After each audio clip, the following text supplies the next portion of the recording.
Doing what Alvin did is not for most people. Remember that he owned his own company and had a large maintenance and clerical staff that he paid to moonlight on his real estate venture. And Alvin was not starting at ground zero on the learning curve.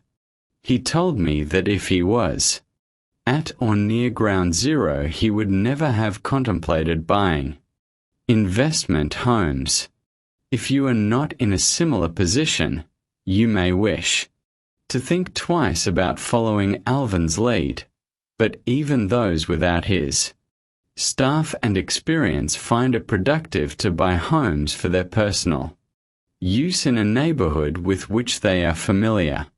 A growing number of millionaires in the BA category are doing what Alvin has done, pricing their own homes in Trophyville and waiting to get the price they name.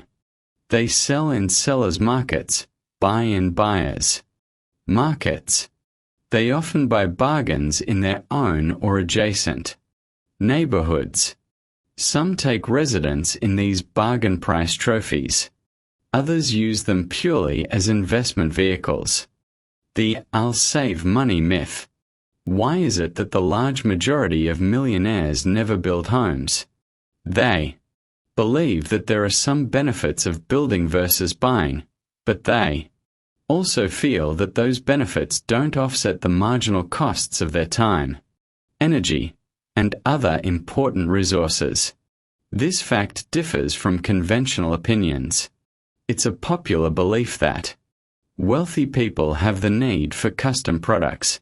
Don't millionaires have such enormous egos they want things designed specifically for them? Make no mistake about it, there are some who express themselves this way.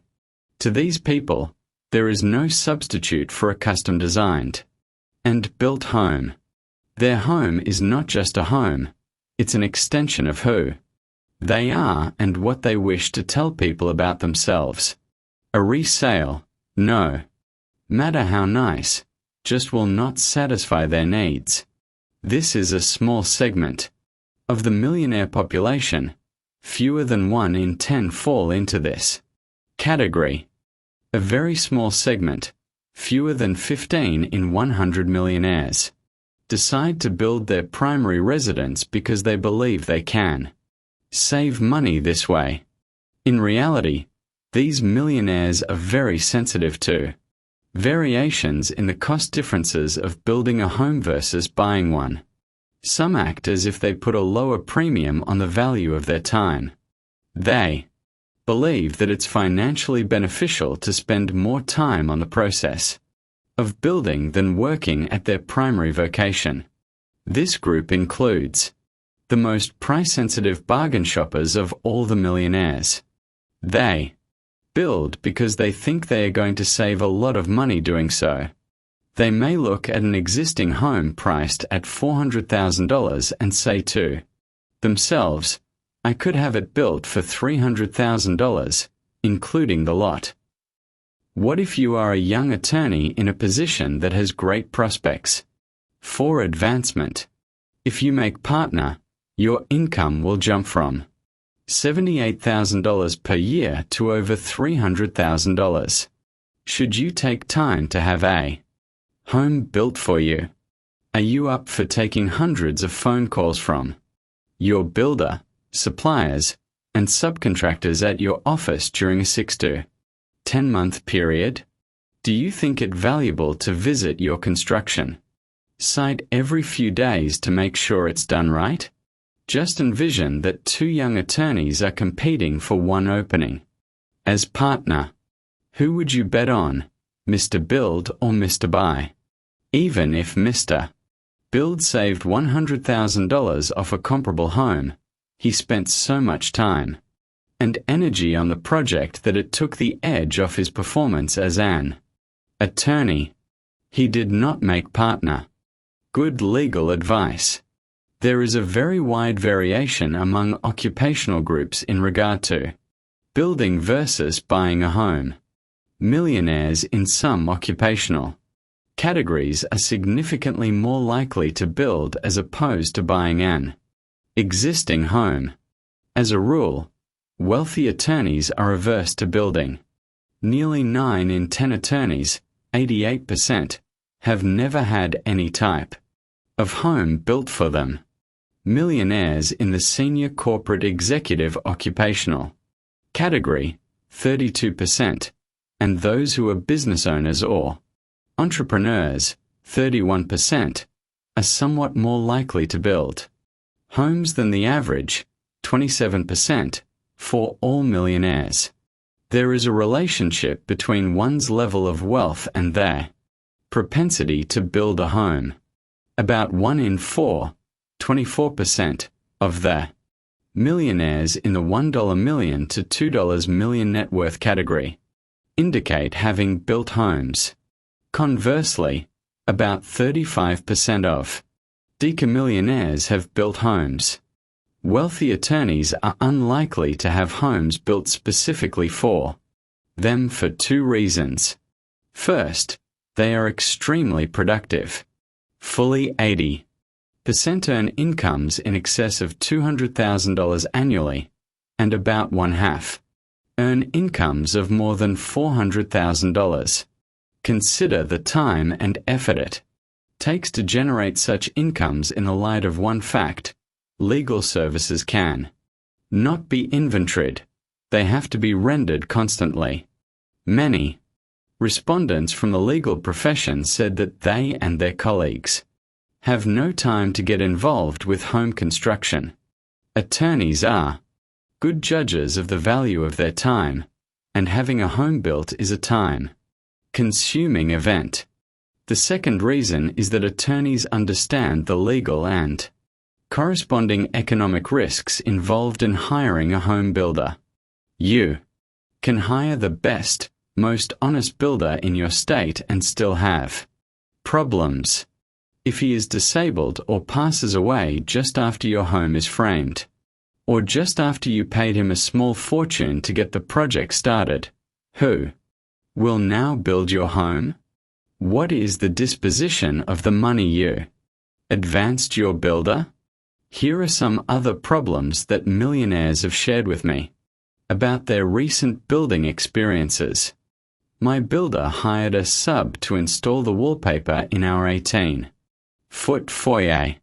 Afterward, the sub called and asked my wife if she was pleased with the wallpapering. She reported that everything was fine except one detail: the wallpaper was installed upside down. As a result, our builder never paid the sub, but he put a lien on our home.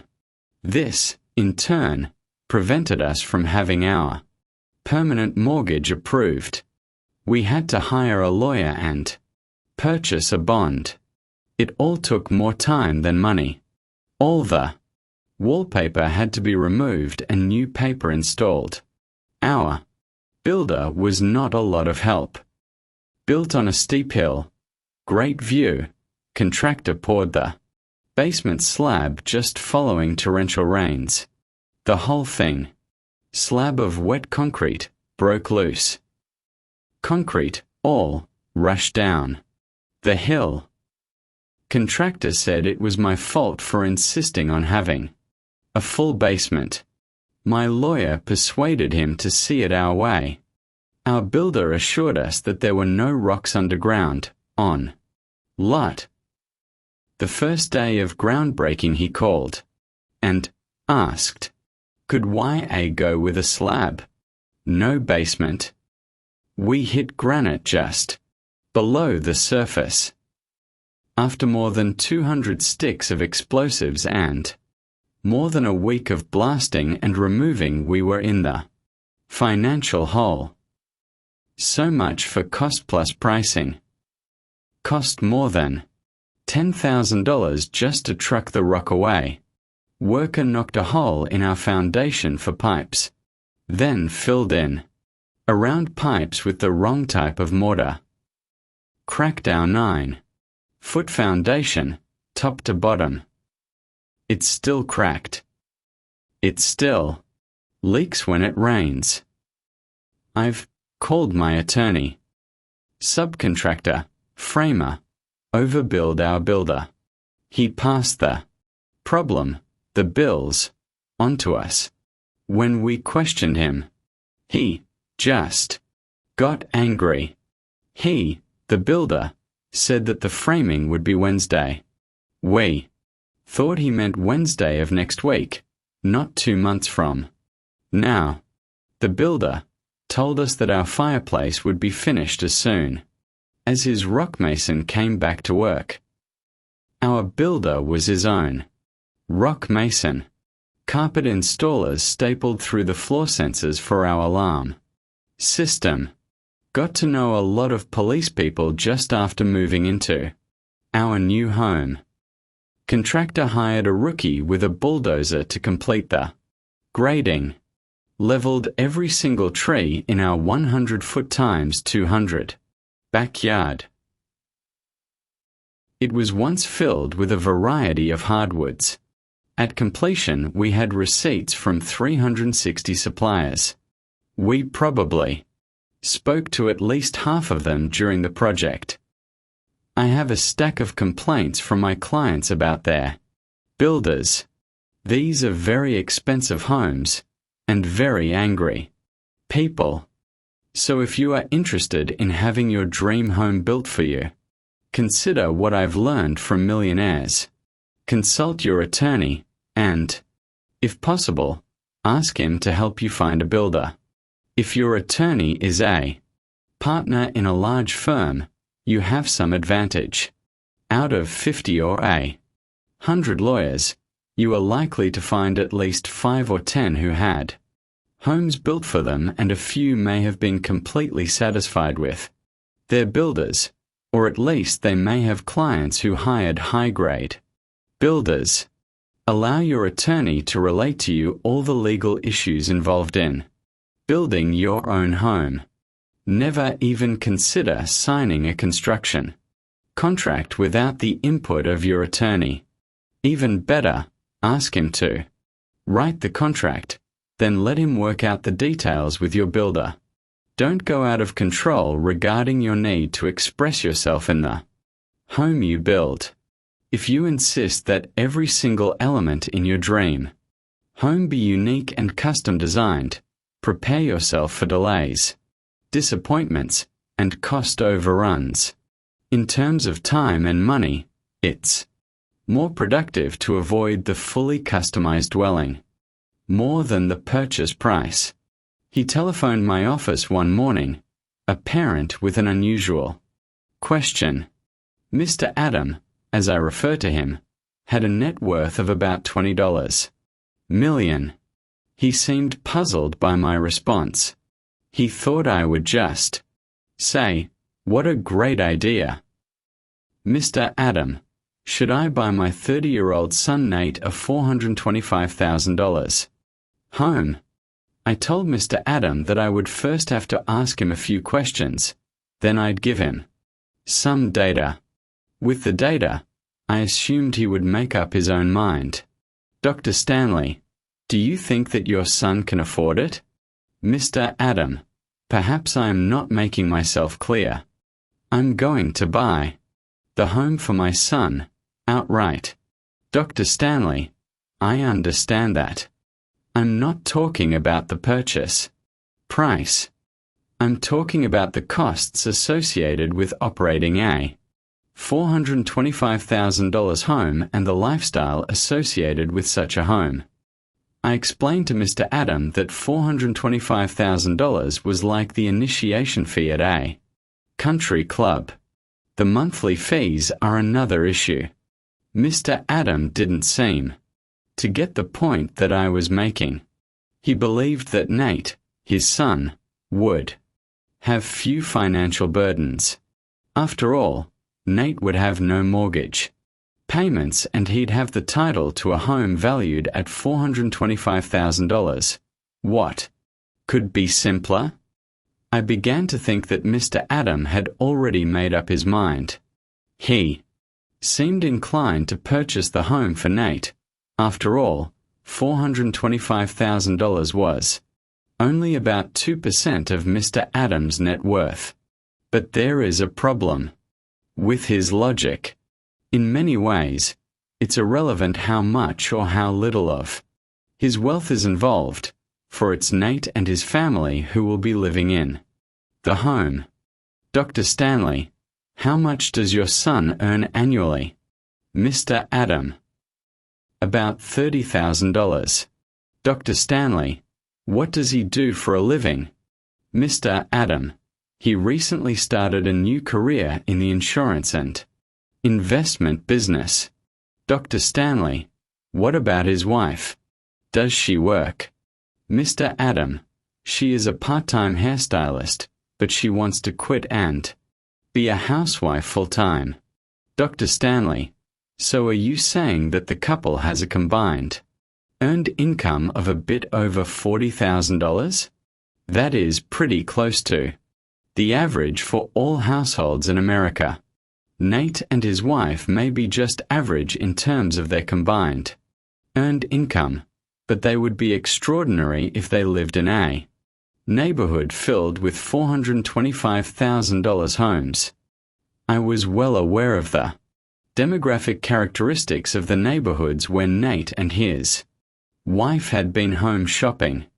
The typical household there had an annual earned income of more than 3 times the couple's. Dr. Stanley, do you think your son and his wife will fit in living at legacy estates? I have to tell you that many of the households in that area are in the 6 digits of annual earned income. Most of the earners there are executives, professionals, or successful business owners. Mr. Adam, she, the daughter-in-law, instigated this. She likes the area, legacy estates, in the North County. It has a tennis and golf club as part of the development. She wants to be a full-time housewife and play tennis. The harsh reality. Even after this exchange, I was not getting my point across. Mr. Adam still thought that with one single $425,000 purchase his related financial responsibilities for housing Nate would be zero. I realized it was time for deployment of heavy reality weapons. Mr. Adam was not yet aware of the strong possibility that his son and daughter-in-law would probably need large and continuous doses of economic outpatient care, EOC. Mr.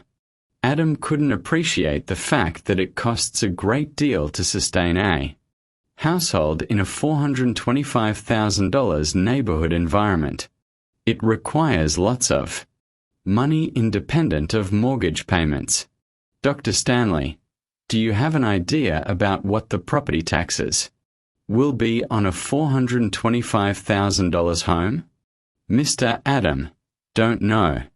Dr. Stanley, well, it is somewhere between $7,600 and $8,000. But taxes there keep going up. The household takes home, net, after income taxes, Social Security, and such, probably less than $35,000 of the $40,000 gross. So let's see, that is a minimum of $7,600 over $35,000, or about 22% of their income. With this revelation, I started making progress. I followed with a series of questions about other household expenses. I also illustrated several multiples to Mr. Adam. A $425,000 home is more than 3 times the current value of the average for a single family home in America. On a national basis, people who purchase homes valued at $425,000 have incomes that are more than 3 times the average. How much are the homes of the wealthy people in America worth? This is not an easy question to answer with my survey data because most of it is geo-specific. I deliberately oversampled those neighborhoods with High concentrations of millionaires. Conversely, more than one half of the neighborhoods in America are not surveyed. They contain no or low concentrations of millionaires, but there may be one millionaire in every 100 households. This is in sharp contrast with the geo-specific sample upon which most of this book is based. On average, more than 70 in 100 households surveyed were in the millionaire category.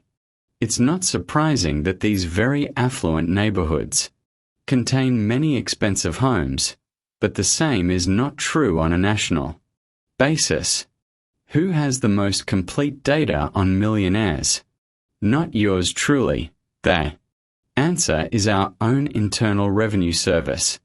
The IRS recently provided data that can be used to estimate the value of homes by various wealth groups. The beauty of this information is easy to appreciate. It includes all millionaires, not just those who live in exclusive residential areas, and contains all of them, from multimillionaire farmers in rural America to wealthy scrap metal dealers from blue-collar neighborhoods, to very wealthy executives residing in exclusive neighborhoods filled with multimillion-dollar homes. My analysis of this data can be used as a great defensive weapon. What if your son and his wife are putting pressure on you to buy them an expensive home? They tell you, everyone lives in homes valued at this amount. They also tell you that it's only a small portion of your wealth. Mr. Adam and others should answer with a simple fact. The same one I gave Mr. Adam. Most millionaires, nationwide, live in homes valued at much less than $425,000, and if the typical millionaire is comfortable living in a home like that, millionaires' less affluent sons and daughters-in-law should be too. Table 8-8. The homes of millionaires in America. Average value by net worth 1. Net worth $1 million to under $2,500,000. Average net worth $1,470,553. Personal residence or homes. Average value $220,796. $2,500,000 to under $5 million. $3,392,416. $354,043. $5 million to under $10 million. $6,809,409. $545,499. $10 million to under $20 million. $14,045,501. $779,444. $20 million or more. $58,229,024. $1,073,980. All $1 million or more. $2,938,515. $277,640. One MRA database 1999 and IRS estimates 1996. Note the data given in Table 8-8. According to the IRS database, which encompasses all millionaire households nationwide and thus includes certain geodemographic categories not surveyed in my study, such as farmers and others, the average value of the American millionaires' home is estimated to be $277,640. Millionaires in the $2.50 to under $5 million net worth category live in homes worth $354,043 on average. Nate is proposing to live in a home that's more expensive than those owned by most millionaires. The defensive memo. There are hundreds of thousands of affluent parents in America today who have or will experience problems similar to Mr. Adams. What defense do they have against the pressure for EOC in the form of subsidized housing? Now they have a counterargument. It could be given in oral or written form. Memorandum. 2. From Nates and Natets, affluent parents. Your request for subsidized housing, i.e., a gift, of a $425,000 home. Please reconsider your request that we buy you a $425,000 home. Along these lines, note the following. On average, the American millionaire has a net worth of just under $3 million. Yet he or she lives in a home that is valued at only $277,640. You are not a millionaire. So why is it necessary for you to live in a $425,000 home? Contrast $277,640 with $425,000 and you may see the light. You are proposing to live in a home that is 153.1% more valuable than the home of the typical millionaire. Note that, on average, the typical millionaire who lives in his or her $277,640 home has a total realized annual income of about $145,000. Your household's current annual income is about $40,000. That is about 27.6% of what millionaires earn on average. Perhaps you could use these numbers to determine the value of a home that would be more suitable given your current income. Why not consider a home valued at 27.6%, your income as a percent of a millionaire's, of the typical millionaire's, $277,640. This translates into roughly $77,000. There are some small starter homes within 20 or 30 miles of here that are in that price range. A home valued at this level is a good fit for someone in the $40,000 income bracket. If you insist on living in a more expensive home, we will only subsidize your purchase up to $77,000. You will have to pay the additional cost. Thus, you may wish to postpone your purchase until you have acquired more capital. Mr. Adams' case is not unusual. He is a dedicated father to Nate, and he is still in the denial stage. He still believes that once he hands over the $425,000 home, Nate will somehow be self-sufficient. But even with an income of twice what Nate and his wife currently earn, they would have difficulty supporting themselves. What will probably happen when Nate takes possession of his $425,000 home? He and his wife will require constant doses of EOC from Mr. Adam. Such subsidies can have a dampening effect on ambition and the development of a strong self-image. Yes, Mr. Adams still feels that his son will be more ambitious, more self-confident if only. If only. What? If only Nate could live in a neighborhood filled with ambitious, high-income achievers. But ambition and confidence are not contracted. Like a disease, living near and around ambitious, high-income earners will not automatically transform Nate into a productive person. I have enclosed some statistics about the expenditures of households with Nate's annual income, see Table 8 to 9. It also includes data about the income and expenditures of Nate's prospective neighbors, those with incomes over $90,000. Note that the total expenditures for these households is $80,645, or more than twice Nate's and his wife's current income. The full cost of accepting EOC. There are often strings attached to the EOC one accepts. A married couple in their mid-40s wanted to build a $570,000 home, but they were a bit short in terms of capital. So the husband asked his wealthy, retired parents for a subsidy. They had lived in Ohio for most of their lives and had some interest in moving closer to their son and his family.